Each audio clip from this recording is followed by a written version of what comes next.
Hi everybody, we're just going to start the afternoon session now. I'm really pleased to introduce Kathryn Berg and Karen Whitehead, MBE, for this next talk on pregnancy-associated osteoporosis. Kathryn Berg is a trials manager for research project at Edinburgh University, which has looked at the personal impact of pregnancy-associated osteoporosis. And Karen Whitehead is a patient advocate who has personal experience of this. So I know they've got quite a full presentation, so I'm going to let Kathryn start. And we'll have some questions at the end. But remember, I'm going to have to be quite strict about questions at the end as well, because we do have the panel this afternoon as well for any further questions. Okay, so I'll let you. Thank you. I suppose I'll start. Has anybody heard of pregnancy-associated osteoporosis before? 1, 2. Not till today. So we'll start with a really brief background on it. I don't want to go into too much detail, but we're going to go over a brief background and some of our early research results. And then I'm going to hand over to Karen, who's a patient who's had PAO for 32 years now. So she knows a lot more about the lived impact than I do. So pregnancy-associated osteoporosis, and I'll call that PAO. It's called by a few different acronyms, but we'll go with PAO. It's a rare disorder which has previously been reported to affect 4 to 8 in every million pregnancies.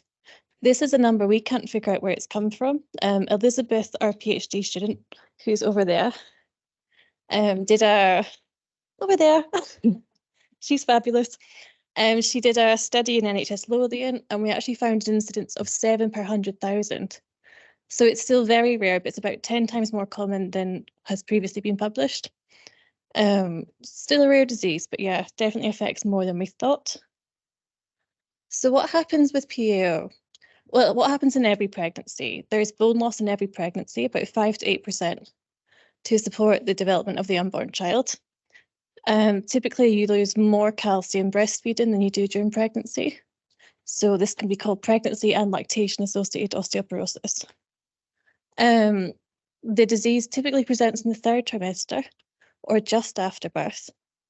And presenting symptoms are most commonly vertebral fractures, height loss, and back pain.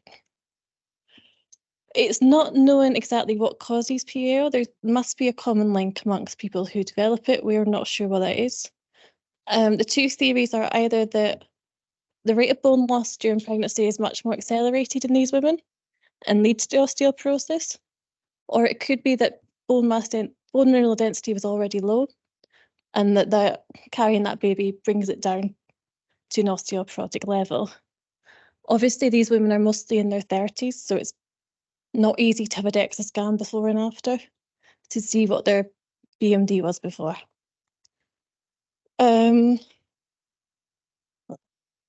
So the literature suggests that women can expect a spontaneous, they use that word a lot, recovery, and bone mass improves without treatment within 1 to 2 years. Generally, that's what they say. Previous studies on this are pretty poorly controlled. The study I'm showing here on this graph, I didn't realize we had 2. So BMD did improve whether or not people were on teriparatide or if they were control.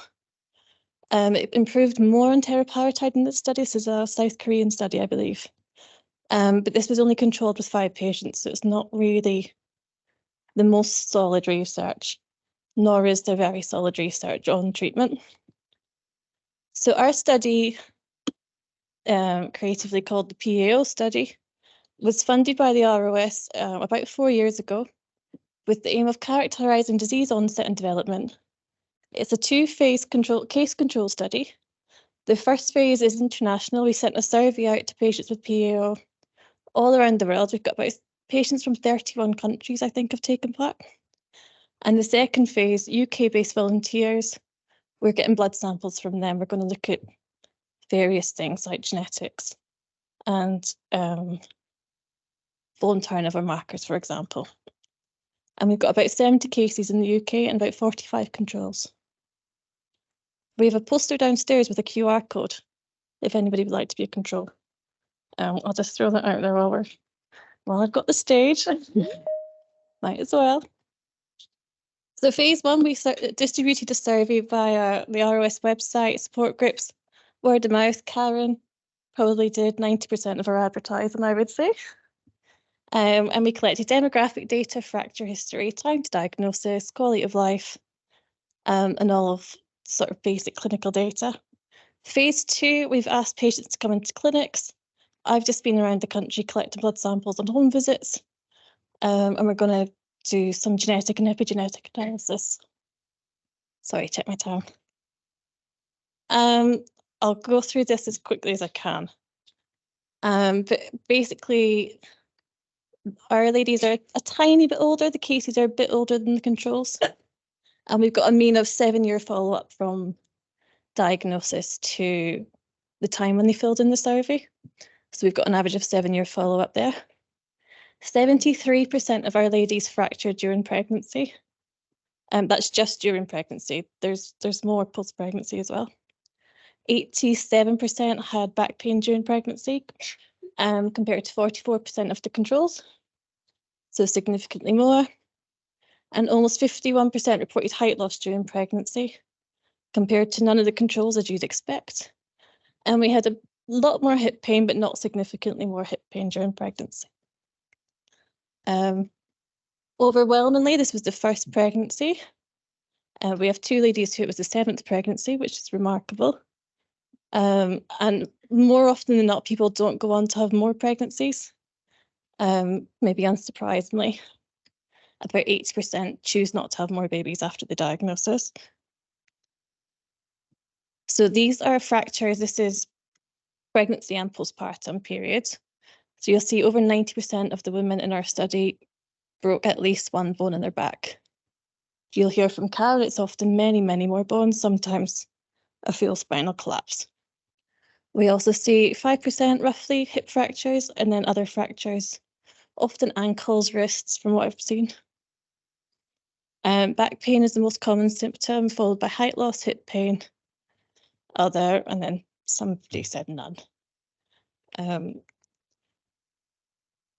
Many of these women aren't treated. The current sort of school of thought suggests that with or without treatment, the results are the same. There's some research being done down south that's going to sort of test that with the proper control population, that most women just go on to calcium and vitamin D. Often the argument is that by the time they come to clinic, the disease has already progressed and there's not much point.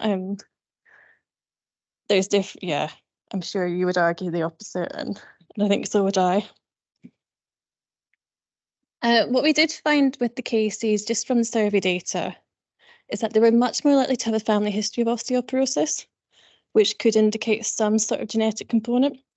And it was mostly a maternal and mothers, grandmothers history of osteoporosis. There wasn't much paternal history of osteoporosis, although we do know that women are much more likely to be diagnosed anyway.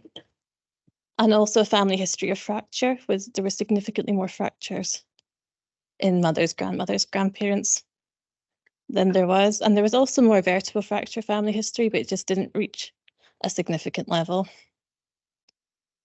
We assess quality of life. So as I said, a lot of doctors will say, well, within 2 years, you've spontaneously recovered and your bone density is back to normal. And it really kind of neglects the fact that your bone density might be back to normal, but your life probably never goes back to normal, I'm sure. Karen is going to talk about all that. So we used a questionnaire called SF36. I don't know if anybody's used it or if it's worth going into, but we asked just 4 of the questions. And that was feeling calm and peaceful, feeling depressed, feeling energetic, and social functioning. 0 is low quality of life, 100 is high. It's quite easy to see.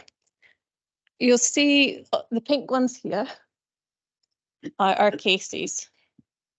So our cases had a very low quality of life in the calm and peaceful realm when compared to the controls. And then a mean of 7 years later, they do significantly improve. The quality of life does significantly improve, but it remains significantly lower than controls, even after 7 to 10 years. We see the same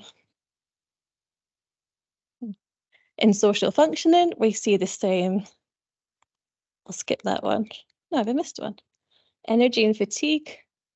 The only one we see a difference is in depression, where it's all the same for the PAO ladies, but the controls significantly had lower scores after 10 years follow-up, which is interesting, but maybe not unusual. But the overall quality of life, regardless, although it significantly improves in these patients, it remains significantly lower than a control population at 7 to 10 year follow-up. So despite this spontaneous recovery in bones, this improvement in bone mass, bone mineral density, life is not going back to the same. And I will pass on to Karen, who will tell you more about that from a real person's perspective, not mine. If that's okay.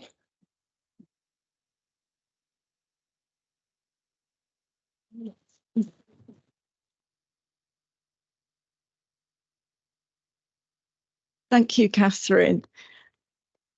So this is me. I was diagnosed 32 years ago with pregnancy-associated osteoporosis, and I'm a coordinator of our patient group in the UK.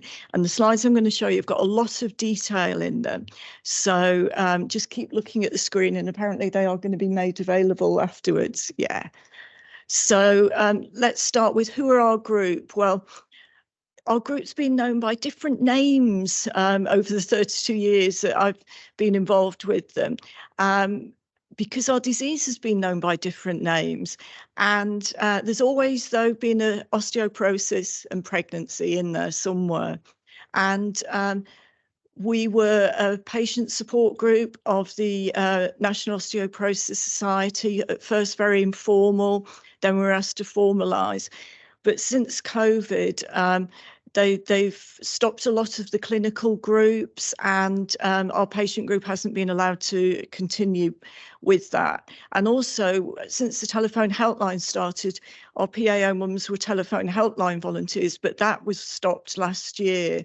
We've had a private international Facebook group for about 10 years. But this year we've revived the group as an independent, more active patient group, helped by Gaz, who's my graphic design nephew, who's done us some great graphics here. And we've been doing a new awareness raising campaign. We've been supporting and participating in the research. And we've been doing new ways of support for the mums. We now have virtual check-in and chat sessions. We've had a trauma workshop. We're having virtual exercise workshops. We've been looking at pelvic health and lots of new activities. We've got a rare disease patient passport to help with new hospital appointments. And the ROS, we've been keeping open channels of communication with the ROS. They've suggested that we need to become a new independent UK osteoporosis charity in our own right to be part of their wider stakeholder network. So we are investigating that. So they say that a picture is worth 1,000 words, and this is just some of our activities this year. We've been very much supported by the head of Women's Health at the Royal College of Nursing, Royal College of Midwives, who's put us in contact with the Maternity and Midwifery Forum, and we've been presenting at different events all around the UK. And we're doing a lot today for World Osteoporosis Day. The one I wanted to point out is that Kirsten, for the Maternity and Midwifery Forum Scotland, on the 28th of November, she will be presenting at Murrayfield. So if you're available at all, it's free to attend. They do all sorts of knitting workshops and it's an interesting event to attend. Anyway, she's presenting there. And I will come back to this and present my poem at the end. I wrote this poem. I'd never written a poem before. I'm writing a book, Breakable but Unbroken, about my life with PAO. And I've got another voices section where other mums contribute artwork to it and tell their stories. And I will know it was presented at this amazing event in London for National Poetry Day a couple of weeks ago, and I'll perform it for you at the end, but I won't do it now mid-talk. I'll come back to it. So, as I mentioned, we are a rare type of osteoporosis, not as ultra rare as we thought, thanks to the research, but we are a rare type. And we've been involved in the rare disease community now for about 7 years. And the government now has a new rare disease strategy. And this year, a new rare disease action plan is rolling out. And that's already impacting the clinical care of some of our PAO mums. So we now have rare bone disease nurses in some of the hospitals. So like the Macmillan nurses help oncology patients, they help coordinate the care of our PAO mums. And there's a lot of information in the slides there. But as I mentioned, our disease has been known by different names over the years, which is hard. It's hard having a rare type of a much more better known disease. And it is very difficult.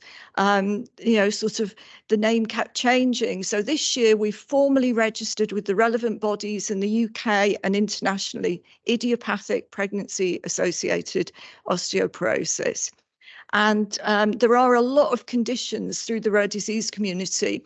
A lot of the cancers, there's rare cancers, haemophilia, there's a rare type of haemophilia. And some of them are very well looked after by the more general condition charities. And then others have had to set up independently, which it looks as if we might have to do. So our group, we tell about the disease through our patient experiences. So here I am over the last 10 years with different groups of PAO mums. And here are the mums from, or some of the mums from our international patient group. And don't look at me and think, oh, she's really old. What happened to me isn't relevant now. Sadly, I know from our support group that my story is still really relevant, and what happened to me is still happening to mums today. So here we are. We're traveling back. I've borrowed a time travel machine. You can see me there.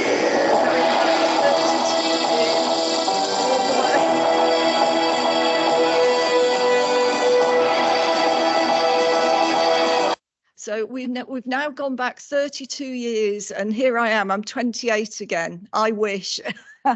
And as you can see, heavily pregnant. I thought I'd had a healthy pregnancy, but about 2 weeks before my due date, I literally turned over in bed and had the most horrific back pain. I struggled to get out of bed. I was struggling to move around.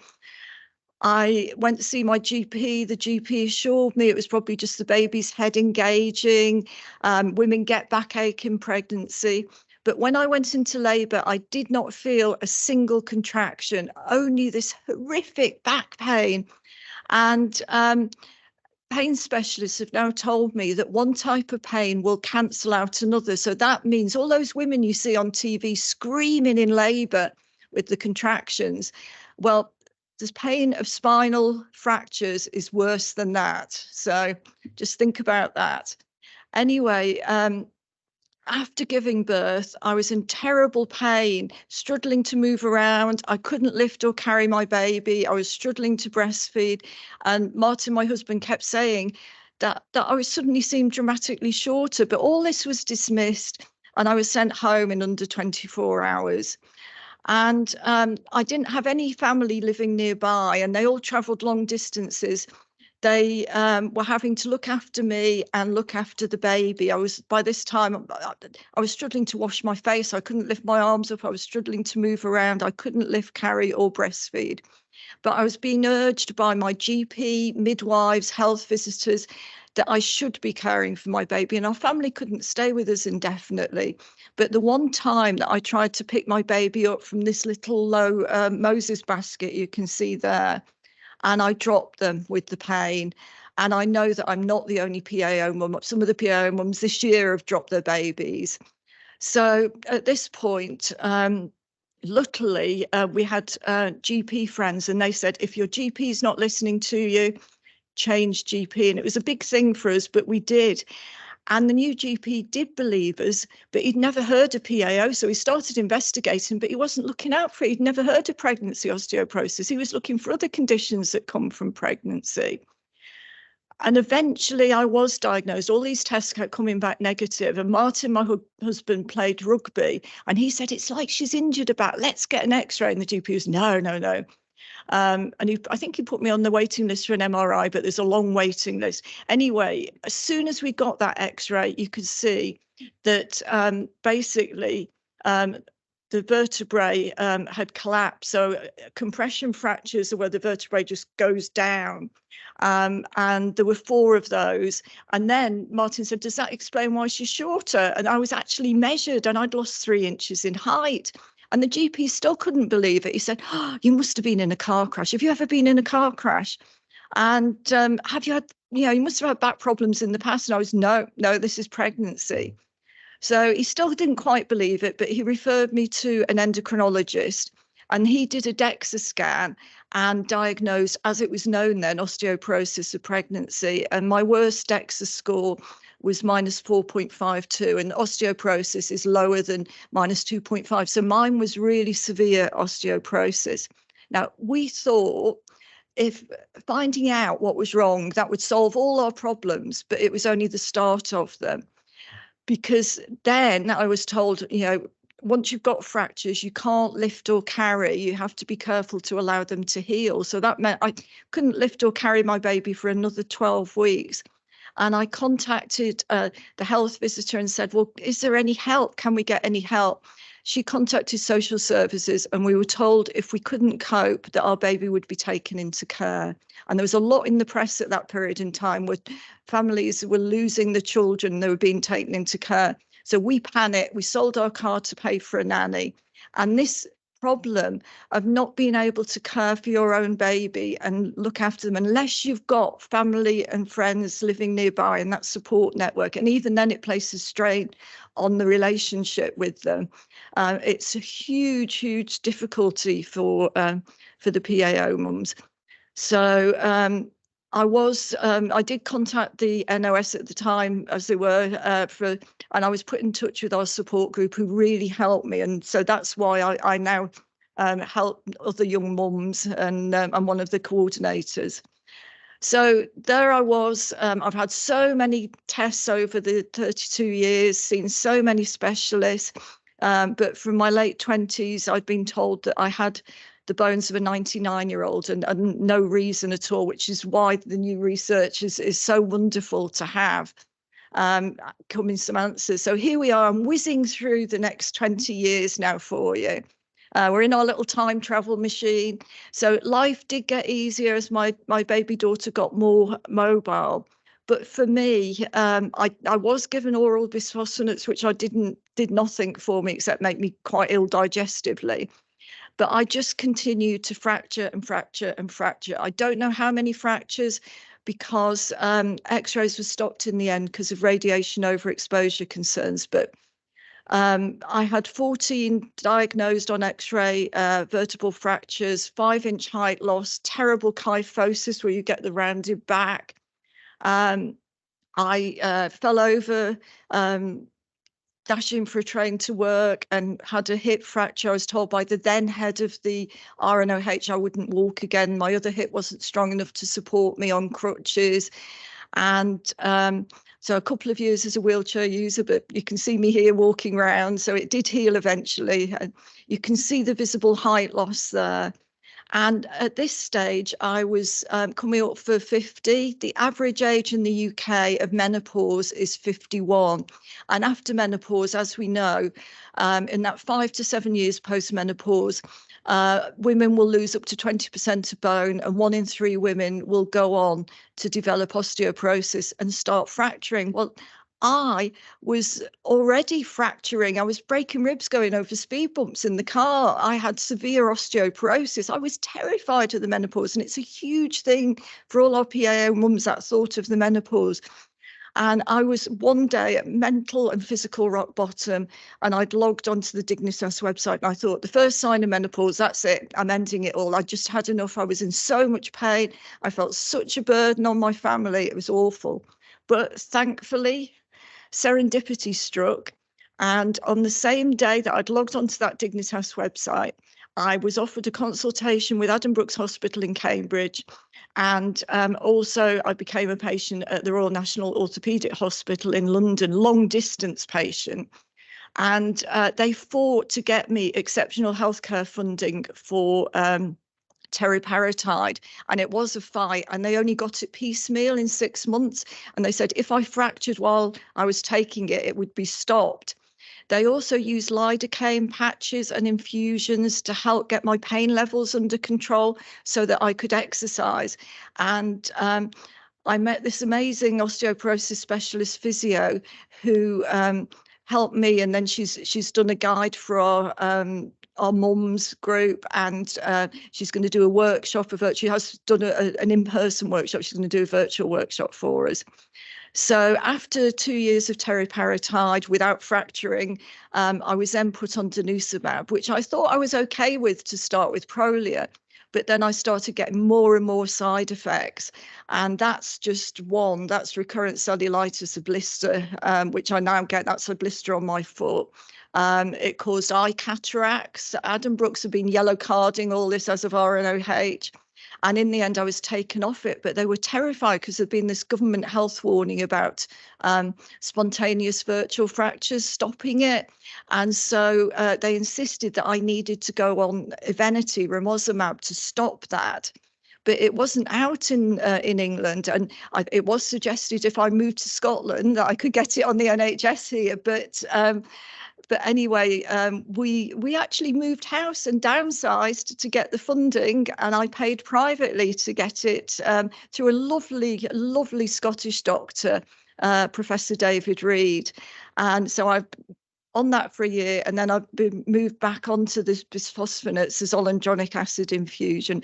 And I'm hoping soon that I can go on a bit of a drug holiday.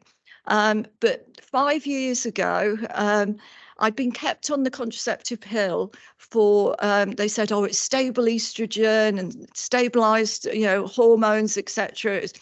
But late menopause, and 5 years ago on the same day, I had a grade 3 subarachnoid brain hemorrhage because I'd got high blood pressure through the long-term use of the pill, and diagnosed with breast cancer. And the neurosurgeons and the oncologist whipped me off the pill immediately, plunging me into a severe medical menopause. And they said, bones may love estrogen, but breasts don't. Breast cancer doesn't. It was high estrogen receptive. And they said, it can cause high blood pressure. But I'm just 5 years clear now. I've been discharged by the neuros and the oncologist, and I've just started HRT, which is obviously very good for bones. So this is the direct, I've been asked to talk about the impact of PAO, and this is the direct and indirect impact of my PAO. Again, thanks to my lovely graphic designer nephew.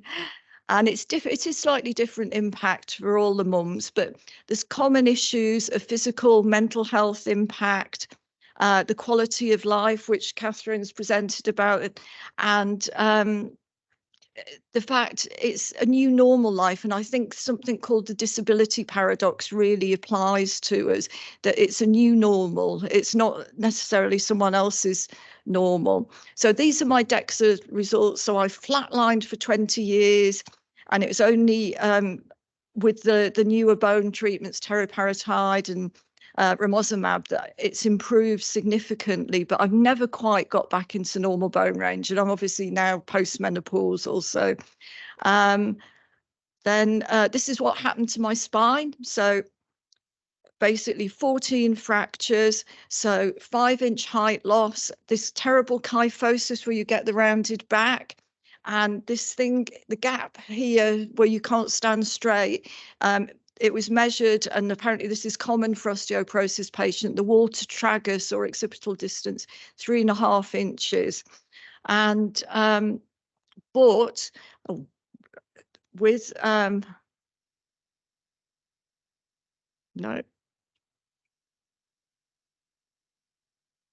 Here we go. But with seeing the right physiotherapist and doing the right progressive exercises, I have managed to measure 2 inches taller. Edinburghs couldn't believe it. This is all before the ROS information came out.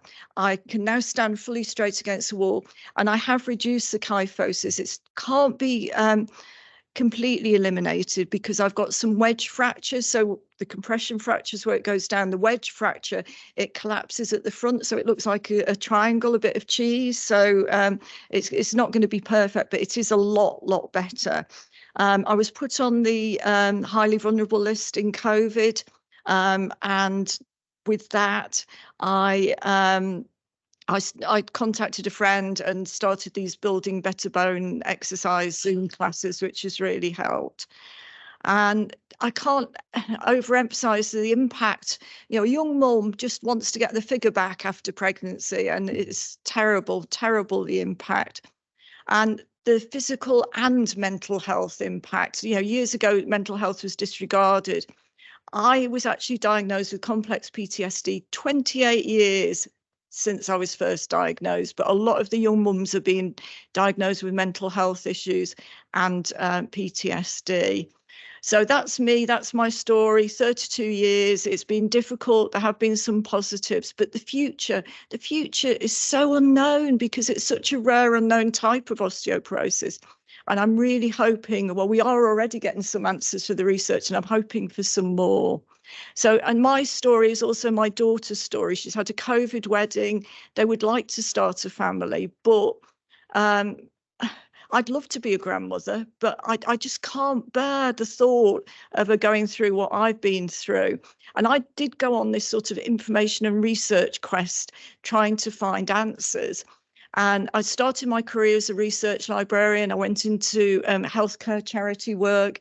And with that, there was always a research element. So the NOS became the Royal Osteoporosis Society by setting up the new Osteoporosis Bone Research Academy. So I applied and became a patient advocate, and it was championing pregnancy-associated osteoporosis because it was felt that we were a clear, definite group of patients who wanted answers. We were going to embrace and get involved in the research, and that researching rare conditions, the new wonder bone drug romosozumab was found by studying a rare bone disease. And this was patient-centric and patient-led, the research academy. And so I'm the patient researcher with the University of Edinburgh Research, and I am just a patient. I'm not a healthcare professional, but I am also involved with the Royal College of Physicians and on the current England NICE osteoporosis guideline update committee as well. So here, I think it's important that some of the younger mums tell their stories in their own words. So if you click. Hi, my name's Amy and I'm 29 years old. I had this little fella when I was 27. 4 weeks after giving birth, I started suffering really bad back pain, which I was told was completely normal after giving birth. The pain got that bad that I could barely do everyday tasks, like lifting the baby. My family had to step in and help, so did my husband. Eventually I got an MRI scan, and this showed that I'd got many vertebral fractures in my spine. Over the following months, I ended up fracturing 9 of my vertebrae and 2 ribs. They eventually diagnosed me with pregnancy lactation osteoporosis. I was 39 years old, trying to lift my 4-month-old baby when I suffered the first fracture. By the time she was 6 months old, I'd had multiple fractures in my spine, completely dependent on family and friends to take care of her. That's when I got the osteoporosis diagnosis. I was 29 years old and bent over putting my 6-week-old son in his car seat when I suffered my first of 7 compression fractures in my spine. After a couple of months of excruciating pain, I was diagnosed with osteoporosis. The pain was so severe that I was unable to sit, stand, walk, or lift my arms unassisted. I was unable to lift my child and needed support and help for both myself and my son's daily living activities. Hi, I'm Danielle and I was just 29 when I suffered several spinal compression fractures last year, about 4 weeks after I gave birth to my daughter. I'm raising awareness now because I really want to be able to help women that have this problem in the future, as it took so long for it to even be recognised and diagnosed, and to be honest, nearly a year later I'm still actually waiting for a formal diagnosis. I had no trauma to the back and it just happened as I was walking. The weight of my body caused my spine to collapse on me. So really need to raise awareness for this to help other women in the future. This disease can be scary because we're told that it's so rare. That's why almost 8 years ago now, I started a Facebook support group for women with PLO. There are now over 300 of us across the world. We aim to support each other in our darkest hours, but also to raise awareness through medical research and social media, so that the next time a mum turns up to a doctor with back pain or hip pain, she is not dismissed, but supported. So a lot of the mums won't go public. They're worried about the impact on their jobs, their careers, their relationships, but these are some anonymous stories. And essentially all our stories are the same. We're in terrible pain. We can't look after our baby. We struggle to get listened to and believed medically. And it's only once we get the imaging that we can see that it's fractures, and that's what is causing the pain. This is one of the mums who older mums like me, who has gone public, and interestingly it happened to her in both her pregnancies, and her story is in detail on the ROS website, and she did manage to get her bones back into normal range for the menopause.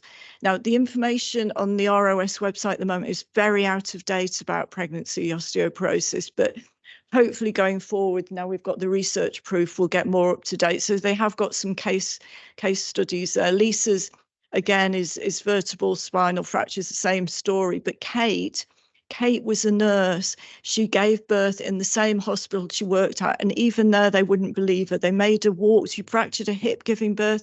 They made her walk to the toilet on that broken hip, which collapsed. So since then, she's had to have a big built-up shoe, and she's walked with a terrible limp. And this is wrong. She has now gone through the menopause, and in the first year of post-menopause, she lost 30% of bone. So we seem to fare very badly, but it's really unknown about the menopause. So these are the key points that I'm making here. We need more mums for the research, both those with a PAO diagnosis or mums generally, to be controls, all mums of all ages. And this is the only research project worldwide that is still accepting participants, and only until the end of this year. So any of you, if you want to help, that would be wonderful. From our patient stories, these are the red flags that and which the research has also brought out. You've got mothers and families complaining of loss of height, extreme pain, unable to care for the babies or themselves. Here are your key organisations. Kathryn and I have written an article on the Maternity and Midwifery Forum website, and contact us if you want any more information, and the slides will be shared. Right, I'm going to quickly try and get back to my poem, and then we're done.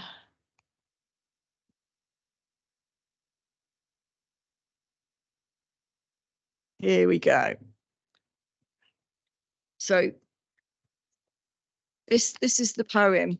What if the wish for my beautiful baby, my sweet baby born of pain, my life will never be the same. Thunderclap baby of hail and rain, impacting life like a runaway train. Will worry follow all your years, your father's grief and your mother's tears? Born of heartache, trauma, pain, your father's cries and your mother's shame. Our lives will never be the same. Skin soft as petals, tiny toes, miniature fingers, perfect nose, cheeks like peaches, dad's big ears, the bluest eyes, the loudest tears. My soul struggles for you, faces my fears. Beautiful, blameless baby, born of pain, my life will never be the same. The disbelief, the medical gain, healthcare nightmares, fear and shame, losing my motherhood, never again. My lovely pure baby, born of pain, our world will never be the same. Your father's grief, your mother's shame, damaged and broken, down on the ground, afraid and alone, no help to be found, mental health trauma, dark thoughts swirl round, fearful and frightened in an unhearing crowd. Your innocent life, mother's love so profound. My wonderful baby born of pain, my world will never be the same. Uncertain, frightening, the way is tough, the path ahead ambiguous, rough, but guided and lighted by our love, your sweetest smile without any guile. And all the while my life is on trial, Body battered and broken, my love holds true. Wishing a wonderful life for you. Wishing you laughter and happiness through all the years. I've never seen your mother's tears, your father's grief. Through all the lost years, I fight for you and face my fears. My bittersweet baby, born of pain, my life will never be the same.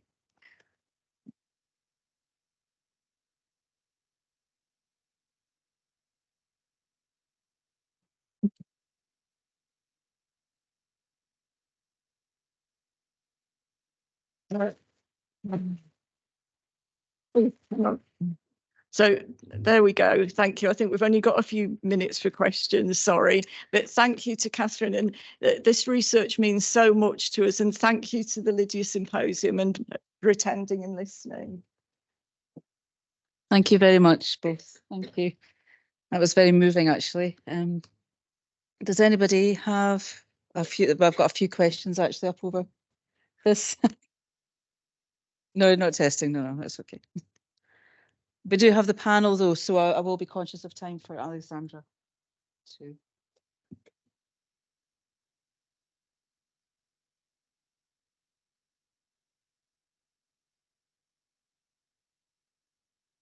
Thank you for that presentation. It was really interesting. I am a midwife and have been for over 30 years, and to the best of my knowledge, I haven't come across a mum, certainly antenatally, with the kind of pain you describe. But what we see regularly in the clinics is women who have pelvic pain. We call it symphysis pelvic dysfunction, and we do refer on to physios. Is there any evidence that these women are at risk or go on to develop osteoporosis? Not a connection I'm aware of, but it might be worth looking into. Yeah, because actually we're quite unsympathetic, and it's something that I'm very aware of, and I just wondered if there was a connection. I don't believe there's any linking studies that I know of. No.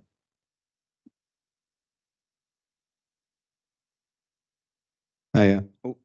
I'm an MSK physio, so I often see these patients, and I was just thinking, as a going forward, again, not everybody will have this. So say someone has these 3 red flags you mentioned: loss of height, extreme pain, and then unable to care for themselves or their babies. Just mention to the GP, maybe there's something to consider. Would that be something you would recommend? What I'll say is I think any validation by anybody is important for these women. I've spoken to every woman in our study, and I would say the majority have not been believed by a GP. So if anybody, other AHPs do see women and see these red flags, like that extra support to that woman would be probably life-changing, I would say. It's rare, but it's something to keep an eye for.